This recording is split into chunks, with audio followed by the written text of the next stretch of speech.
Well, today's news poll, as you just heard, shows the coalition with its highest primary vote in nearly 3 years. The coalition has gone up to 2 points, to 39%, while Labor has slipped back 1 point to 33%. And in the two-party preferred vote, Labor and the coalition are now tied at 50%. To discuss this and more, let's bring in the national editor of The Australian, Dennis Shanahan. Dennis, it's the highest primary vote in almost 3 years, though on the two-party preferred, we had polls before Christmas that were showing the coalition edging ahead of the government. We haven't quite returned to that yet, but essentially my reading of this is that the government is essentially at status quo, certainly when we're talking about primary votes. We are headed towards, are we not, a minority government of some form at the next election? Well, certainly on these figures, it would suggest a minority Labor government is a more likely outcome than a majority for either side. This news poll today at 50-50 on two-party preferred is the equal highest that there has been between the coalition and Labor. The last time it was 50-50 was after the collapse of the referendum on the voice to Parliament. So not good news for Labor at all, but particularly here for Peter Dutton. This has meant that the Liberal Party is now, the coalition is now at 39%. This is the highest it has been since before the last election. And this is a very important figure for primary vote for the coalition. They need more, but at 39, they're doing very well. Labor stuck at 33, just above what they were at the last election. But preferred Prime Minister was where the big shift has occurred. And what we've seen is that Peter Dutton, still behind Anthony Albanese as the incumbent Prime Minister, is starting to close the gap. This will worry Labor because Anthony Albanese has made a big point about having not fallen behind on two-party preferred in his first 2 years in office, and also not being behind Peter Dutton as preferred Prime Minister. Those two benchmarks are now under real threat, and Labor is going to have to be very careful about the longer-term trends, particularly on cost of living and the decline of the Green vote. I mean, it's been a pretty ordinary, to put it mildly, month or so for the government. I wonder how much of this could have been arrested if Andrew Giles had simply been deposed when the proverbial started hitting the fan. I mean, as a leader, it has made the Prime Minister look thoroughly weak because he's just stood by and let it all happen. Well, I think this is the problem for Anthony Albanese versus Peter Dutton.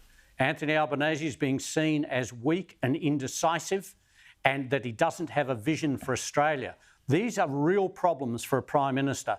These are, yes, he's sort of more likeable than Peter Dutton, but the point is that on these key issues about strength, decision and vision, Peter Dutton is moving up on Anthony Albanese, and I think that the cost of living, the long-term effect of cost of living, and as you say, the long-term effect. After all, Andrew Giles hasn't been in trouble just the last couple of months. He's been in trouble since October last year. It was him who took the referendum off the front page.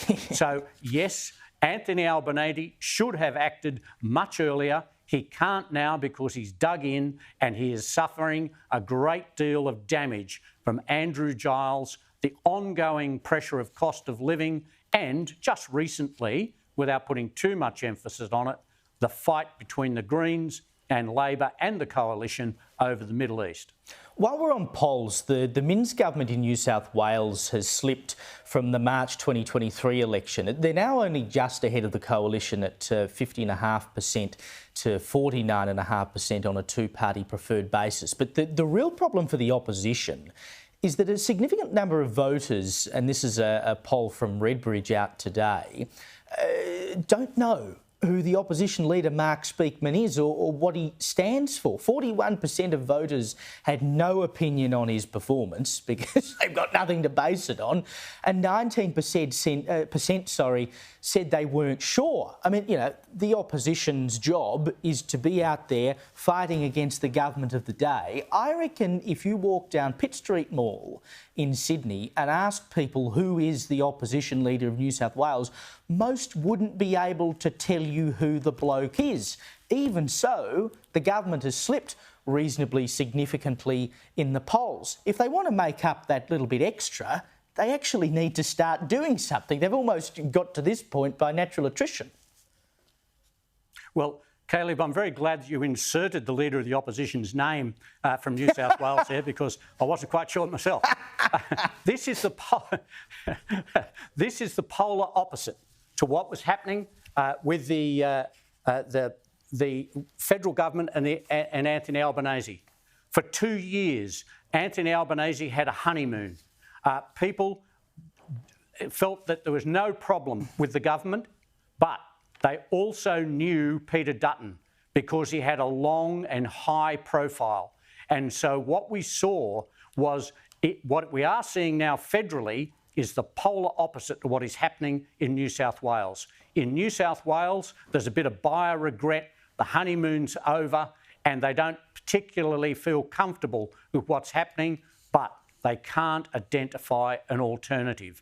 And that's what's happening federally. And so in New South Wales, yes, Labor's on a bit of a slide, but this is not unusual for first-term governments, and I think that the real problem for the Liberals is that they don't have a recognisable leader or an alternative proposal as an alternative government. So it's early days for the Liberals. I wouldn't get too carried away by that polling between the parties. I think Labor will come back, and the big weakness in New South Wales will be the identification. I'm not saying this critically of Speakman, it's just he's just not recognisable.